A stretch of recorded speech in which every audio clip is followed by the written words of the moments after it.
News? She's not here. Oh, she's not here. Well, she has occurred. Okay, thank you, sir. Sherry Hunter is the next name I have.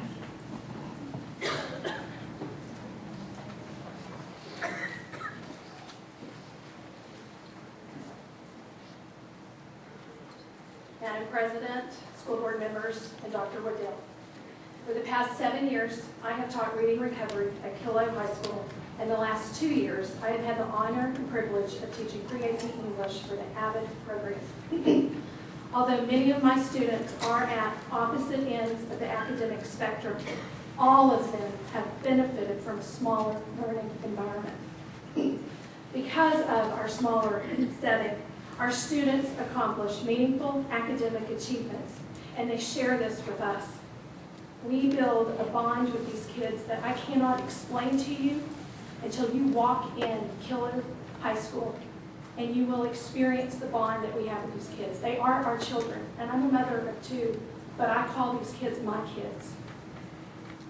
Do you know what it's like to see the tears and the smiles the first time they pass a tax test? The first time that they really think, I can graduate high school? I can go to college? We don't see that in larger schools. I have 18 years experience. I've taught in a large school, and there's no way I can build the bond with those kids that I build with my kids at Killow. There are not enough hours in the day to do it. Please do not take our smaller learning environment away from us. Let us expand it. Let us include these 10th graders. The results would be miraculous. Last week, I was invited to the NHS induction ceremony by one of my former AVID students. And my heart was broken because these are your top kids. And there were some parents who were not there. There were kids who had no one in the audience. No one clapped for those kids when their name was called. I don't blame the parents. Many of them are working 2 or 3 jobs to make ends meet right now. I understand them. But if we had smaller learning environments, we would make sure we had teachers there for those kids, because they are our kids. And we would not let them have this momentous moment by themselves. Having 19 campuses will not rip apart the unity and tradition as some would have you believe.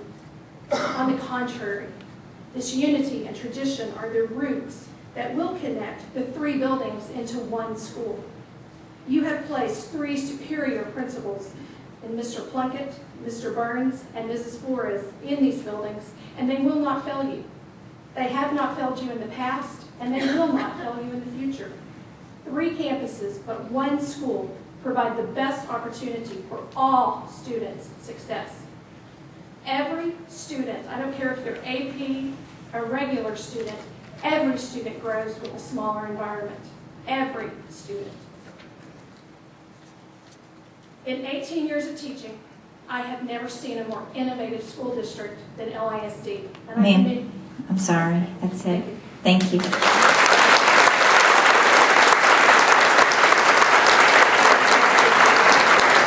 The next name I have is Jeanette Copeland.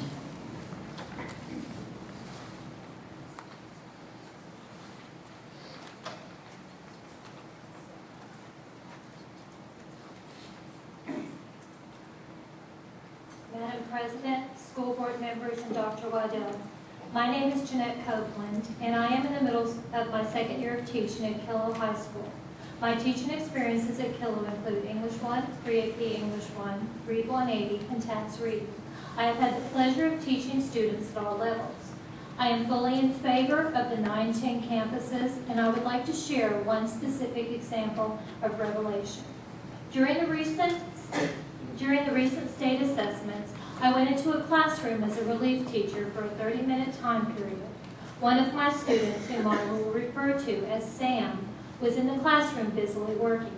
I had had Sam in tax reading. Sam is a young male who comes from a financially disadvantaged background. He loves soccer, hanging out with his friends, and cracking a textbook is not something in which he is infamous. Much to my amazement, he had both a thesaurus and a dictionary beside him as he was working. I made a pass throughout the room, and as I walked by his desk, I saw he had methodically highlighted much of his test-taking notes as he was reading. Needless to say, I was very impressed. I then placed myself at the front of the room to monitor the students. My eye wandered back over to Sam. I noticed that he again had the dictionary on his desk. Let me tell you, he had been at this for a full 5 hours. And as I watched him look up into the air and mouth the alphabet silently to himself so that he could find a word, I had to hold back tears. This young man had grasped what he had been taught and had put it into use for his benefit. At this moment, I realized that Sam had been highly prepared for his task.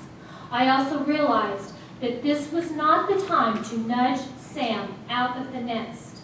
This was and is the time to continue to mold Sam into the leader that he can be.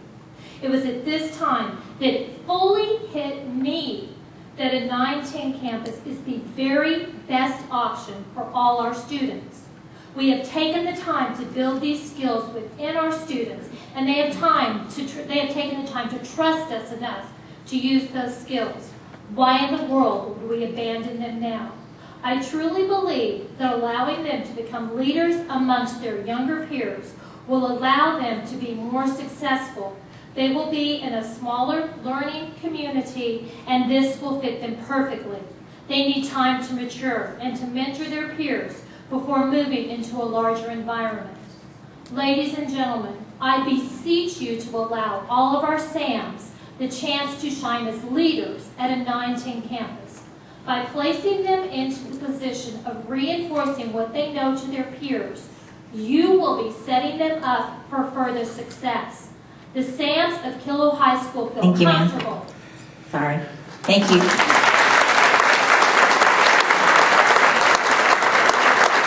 Next card I have is Tracy Hamilton.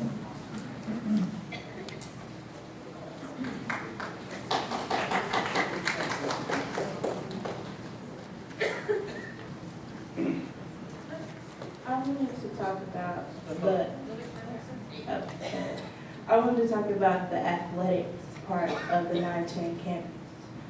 If you split us up, it's like splitting up a family. Athletics, if you split us up, we won't, if half of us split up, we won't know half of our team. And if you don't know half of your team, you can't trust half of your team. Therefore, it won't really work out. We can't go to our best ability.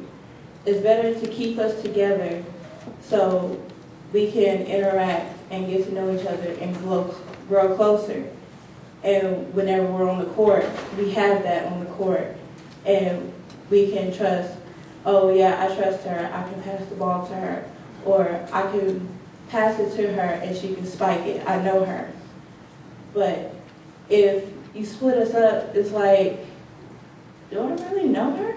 I don't think I do, so I'm going to just do this by myself. And we can't really have that on a team and expect us to be the best of the best. And we go into 8th grade so excited to meet new friends or meet old friends that we split up from elementary school. And we go closer than what we were before we split up. And if you split us up again, we're like, what was the point in that of growing closer, and then we have to split up again, and then we might not have that bond anymore whenever we meet back up in 11th grade. And we're class of 2014, and we need to stay together.